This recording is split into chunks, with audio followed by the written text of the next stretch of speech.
Okay, and good afternoon. Welcome to Hashem's podcast on this fabulous Saturday afternoon in Cairo, and also afternoon. We have the same time difference all the way from Utrecht in Amsterdam. Sorry, the Netherlands, close to Amsterdam. I have on the podcast this afternoon a really, really good friend of mine that I was studying with over 13 years ago, or she was studying filmmaking, I was studying something else. But we met on a film set a long, long time ago, and her name is Frouwke Florentina, nickname Flora. So Frouwke is going to be talking to us today. She's a multifaceted artist, writer, performer. She specializes in first-person narrative, emotional expression, character development.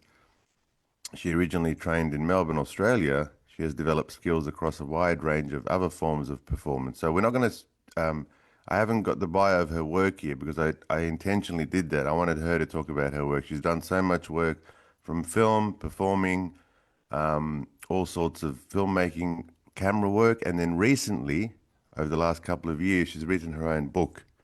And that's what we're going to talk about today. The name of the book is Ik Blijf. So that's a big part of the podcast today. And it translates in English as I stay. So let me introduce everyone to Frouwke. Good afternoon, Frouwke. Hi. Well, thank you for this amazing introduction. Yeah, well, I stopped halfway through because I really like the guests to talk about their own work and talk us through all of the work you've done, I guess, from the beginning, because it's so much work. But then let's leave a little bit of space halfway through the podcast to really focus on the book that you wrote because it's very personal, and it encompasses so much of your work with trauma and art, and it's also a very personal story with family. And then talk us through what you're doing at the moment with the book now, because the book was published like 2 years ago, wasn't it? Not even a little bit over a year ago. Over a year ago. Yeah. Now you're translating it from Dutch to English. So let's initially talk about your history and then let's go on about the book. So how did it all begin for you? Oh, gee, that's like, where did it begin? I think it already began when I was a little girl. I think as a highly sensitive and a very emotional person, I've always been so interested in stories and why people do the things they do.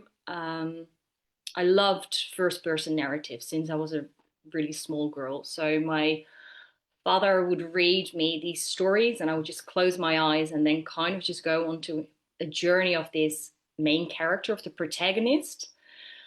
And from a really young age, I discovered and experienced that when you read someone else's story, you kind of live through it as well, especially when you're highly empathetic.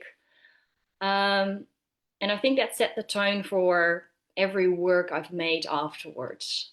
I really like to explore fears and where they come from, family systems, inherited trauma, and every time I use a different medium. So you've seen most of my work. Some of it are like a photo, like photographic, a photo series, or a video, short films. I did a lot of performances. I love performance art.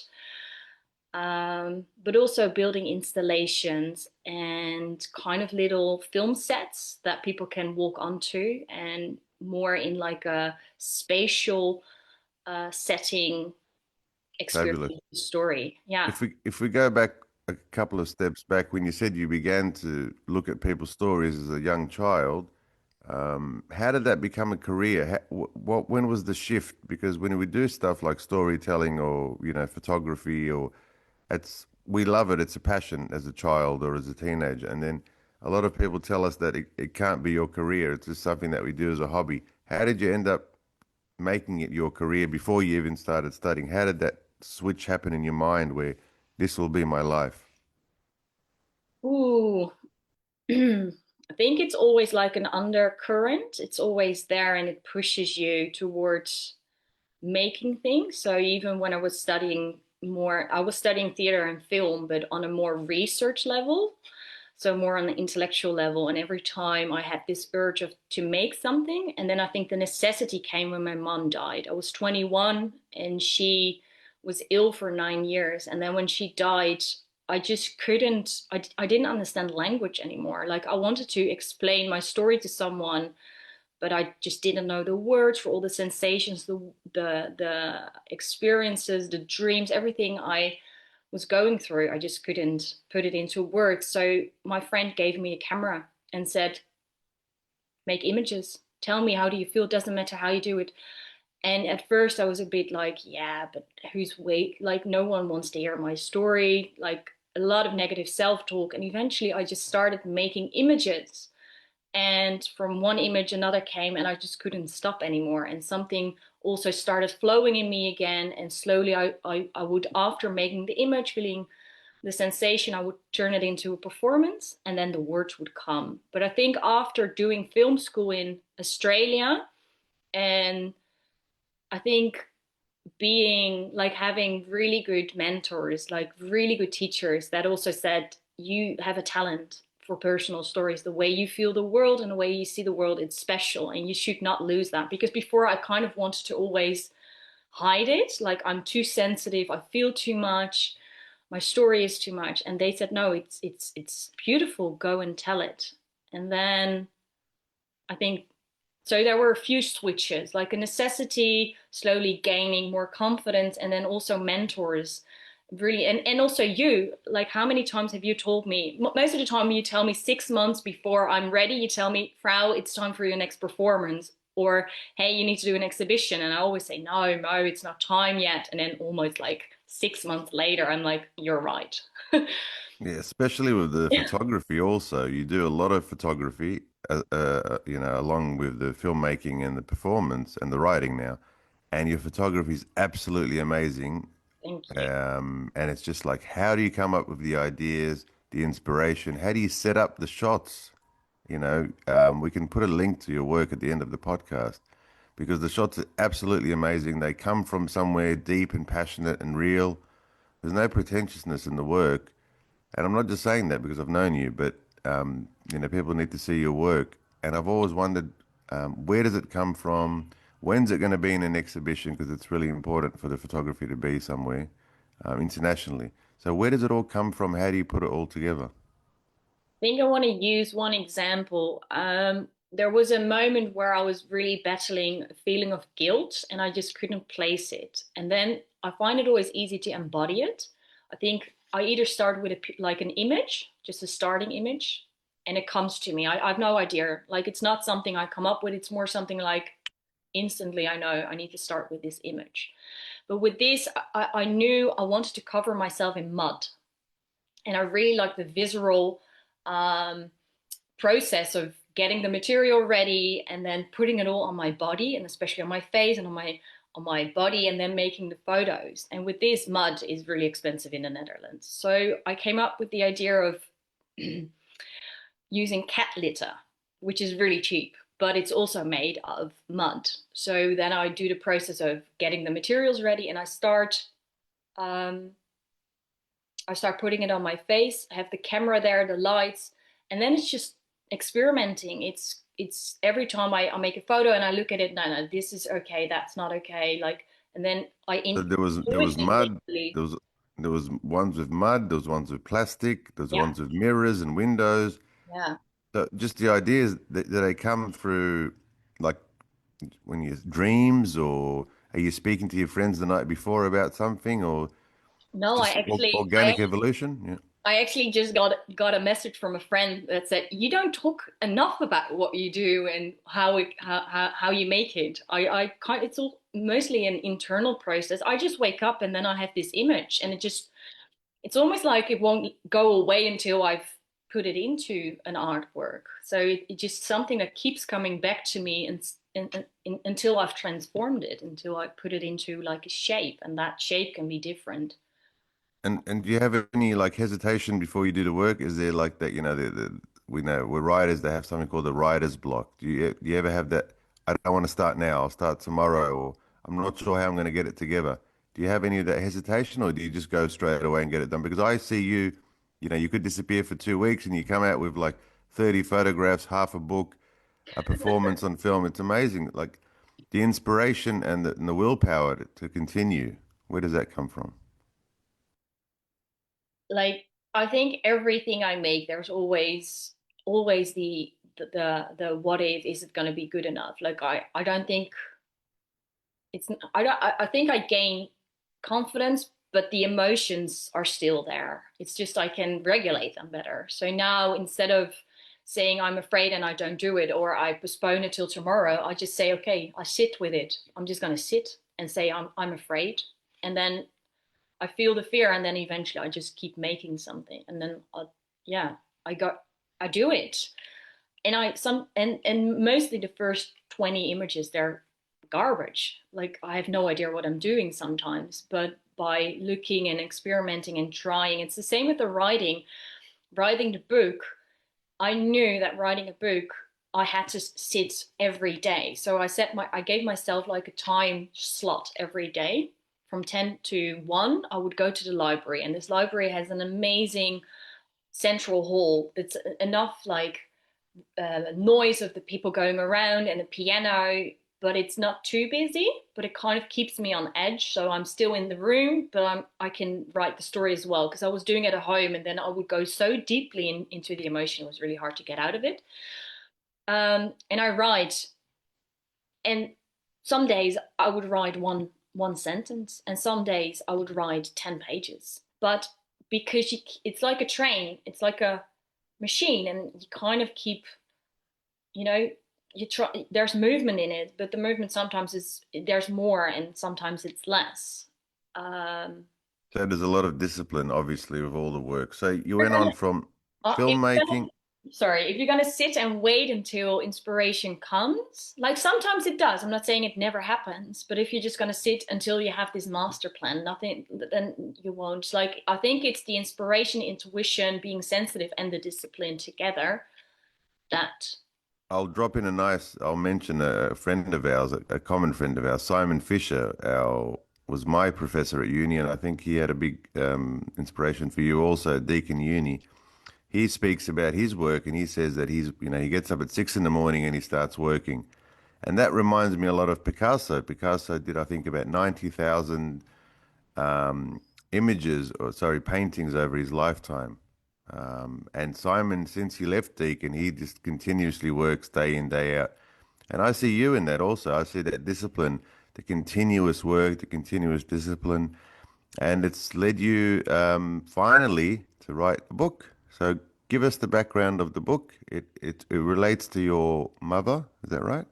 Yeah, it relates to my most. It's my um, yeah, it's my own. It's my story as a girl growing up, but it also entails the story of my mother and the story of my grandmother. So there's like Yeah. a female. And you were on the radio, you and I were on the radio. You came to my show in 2012 talking Yeah. about your film Cut, which was made in 2011. Is that right? Also about you and the relationship with your mother. So that was 14 years ago. And now you have this, what is it, a 400-page book that you're translating into English. So talk us through how that evolved, maybe from the film and then now into a book that you're translating into English from Dutch.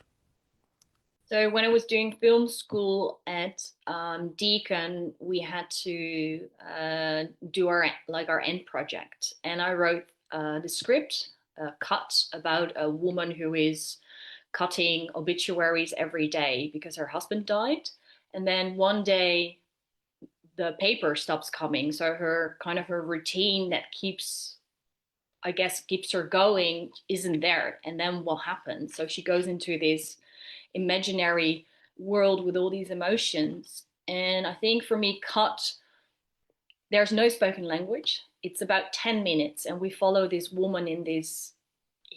I think it's a beautiful house, but and we follow her routine, and then eventually her routine gets cut. And I think it was my way of being able to put my grief into a story but I still didn't have the words to it. So I remember writing the script, and every time my teachers, also in the book, by the way, one of those scenes, one of the teachers was constantly like, okay, but what does your main character want? And why is she doing this? And I didn't have the answers. I just had this, like, I feel something and I can put it into an action and I can put it into an image, but I don't have the language for it. So I hated going to these coaching sessions because I would constantly be like, I have no idea. I have no idea. I don't know what she wants. Just leave me alone. She doesn't want anything. She just wants to be left alone. And eventually there was this beautiful short movie coming out of it, but I really had to bypass language to get there, which was also a really interesting process with the thesis because we had to write a thesis about it. But yeah. Um, and then after I left Australia 5 years later, and came back to the Netherlands, I was still struggling with some of the patterns. So I was still feeling grief, like they call it prolonged grief, but I couldn't understand, like it's been so long ago, and I've made a movie about it. So why am I still feeling this heaviness?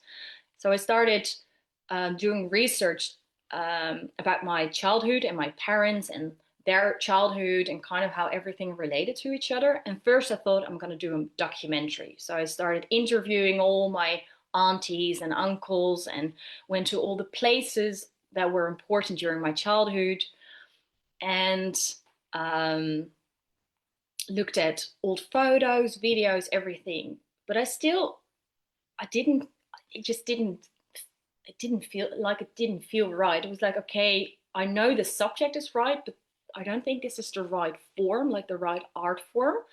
Because the documentary just made me go into my head and then eventually I was going through old boxes of my mom. My mom was a poet and a writer, and she wrote a lot of diaries and a lot of stories, and I was going through it. And then I found a short 50 pages, I think it was, life story about her growing up on the ship. They grew up on a ship. They were, how do you call that? So they were a family living on a ship in the Netherlands, and she wrote about that life and about going to boarding school with the nuns and about all the worlds they met during their travels because every day was different and she was constantly in a different world. Like I read this story and it was like, this is like a movie. This is amazing. But also a lot about my grandmother and my grandmother being very distant and emotionally unavailable. And a lot of things I think clicked. And then something in me said, I need to write a book. Yeah, and I was there. I was there in that moment. I think I was on the phone to you, and you just said, "I'm Yeah. going to write a book," and I'm like, "What now, Frouwke? What's the book about?" And you was like, "I need to write the book. I need to write the book, and I need to go now." And you disappeared. And I personally didn't think you were going to go all the way because writing a book is a big task. And today we have this huge 400-page book that's out in bookstores in where Also, in it's 311 pages. 311 pages. And the name of the book is Ik Blijf in Dutch. I think I pronounced that right. And it's Maybe. translated I Stay. Yeah. So tell us a little bit more about the book now. What's what's it about? So as a reader, you follow Reza. Reza is a 4-year-old girl who grows up in a family with a lot of troubling minds. So mom is an alcoholic, dad is mentally kind of living in his own little nature world, and she just needs to find her way between these two islands that she goes, like the parents are not together anymore. So every week she kind of moves from one world into another. Um, so we just follow her growing up and we learn about her emotional world and about how she sees the world, but also about these backstories of these important characters like her brother and her parents and eventually also her grandmother. And her mother is always writing, so she's little and her mother's never there. She's either drinking or writing. Um, and that story of her mother, the story the mother is writing in the book, you also read it throughout the pages. So it's like woven into the story. So what I wanted to show you is sometimes we have a perspective or an opinion about someone, but if we know their backstory, the perspective changes. So I kind of wanted to show how all these different family members move, but still through the eyes of this girl. And then in part two, so she grows up, like she becomes older and her language changes, and also the problems, of course, and the challenges. And then, You're actually the progress of her maturity is reflected in the language. So the absolutely. language is simpler as at the beginning of the book, and then it changes as she gets older and more wiser, I guess. Yeah, it's really interesting because you kind of have to develop a language for a 4 year old again. At the beginning, it's like you think it's easy, but like, oh no, this is not something a 4 year old would say. So how do you find that language? Because I didn't want to, I don't want to tell you about, I don't want to say mom is an alcoholic. I want to show you all the elements and then you make that conclusion yourself. Like, so every Is chapter, that through the say the setting of what's happening in the household, the sounds, maybe the mess in the action, house, yeah, or the absolutely. actions? The things that Fantastic. are Yeah. missing. So the thing the feedback I got back most is that people say it reads like a movie. So I really I tried from moment the first sentence in the of the chapter. I really tried to put you right into the scene, so you feel it. It's like you're there. And I wanted to write a book. That's why I use first person narrative. Um, yeah, I want you to feel it like you're part of, maybe you're even Reza or you're part of the story, which also makes it emotionally quite an intense story. Do you have the book with you? Yeah, I have it here. Yeah. Can you show us the cover? I love the cover of the book. Yeah. Fantastic. Could you read for us in Dutch just a couple of lines, just like half a Dutch. par? Yeah, just I love the language, and then we can translate that also for our English audience. Okay, so I started, I think the first um, page is, it's nice because it's a letter to her dad. So she says, lieve papa, ik ben bang, een echte bangerik, een angsthaas, een held op sokken. Ik ben voor heel veel dingen bang, maar dat zeg ik niet, want er wordt meer gehouden van stoere en sterke mensen. En dat probeer ik al mijn hele leven te zijn. Maar mijn buik, die denkt er anders over. And the quick translation for our English audience, please. Well, I'm gonna Even not. though that sounded so beautiful, we still want to know sort of what it means. Yeah, of course, I understand. But I think that's nice. Just give me 1 second because I'm actually gonna take. I have a trend. Because that's what I've been doing for the past. You've been translating the book. I remember the conversation. I'm just like, I Yeah. can get a translator for you. Like, no, I'm going to do it myself. And I think that's quite important also to do it all yourself if you need to, if you feel you need to. Yeah. Okay, so what I just said, and I now translated in English. Dear Daddy, I'm scared, like really scared. A chicken, a scaredy cat, a hero in socks with shaky knees. I'm scared of so many things, but I keep it quiet because people like brave and strong ones better. And I've tried my whole life to be brave, but my tummy has other ideas.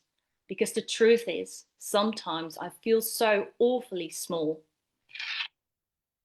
But that's the translation. Thank you for that amazing translation. So I'm amazed by the evolution of the work from film to photography to live performance also. Just before you do go, you did have quite a big performance a couple of years ago now, I'm sure, with a colleague of yours. Was it Afra?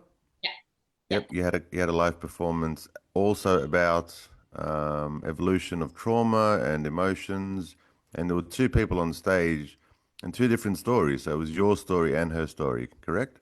Yeah. In the next, say, 2 minutes, how did that come about, and then how did that also help you with the book? I think it was like a zoom in on one of the subjects for me because as a child I was a caretaker for my mother.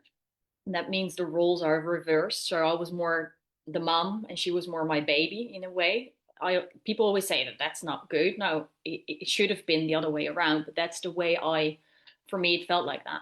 And I wanted to put that in a story, like instead of saying, okay, that was wrong, more more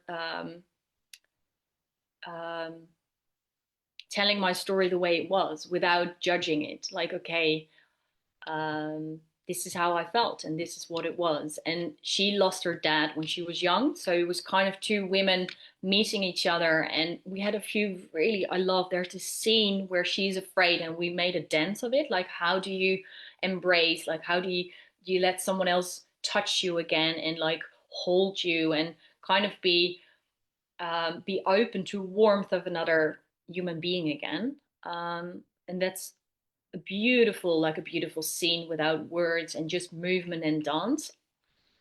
And I think by doing that, it just gave me another piece of the puzzle. So I think all these previous projects, like the photography, the short film, the installation, and then also that performance, gave me all like pieces of the puzzle, and I could put them together and write the book, because the book is the whole lifespan. It's like Reza 4 till 30. So it's three, like early childhood and like childhood puberty, and then eventually a young adult Fabulous. into And what's next? adulthood. What's next after the book? So you're going to finish the translation and release the book internationally. So the book at the moment is in bookshops, right?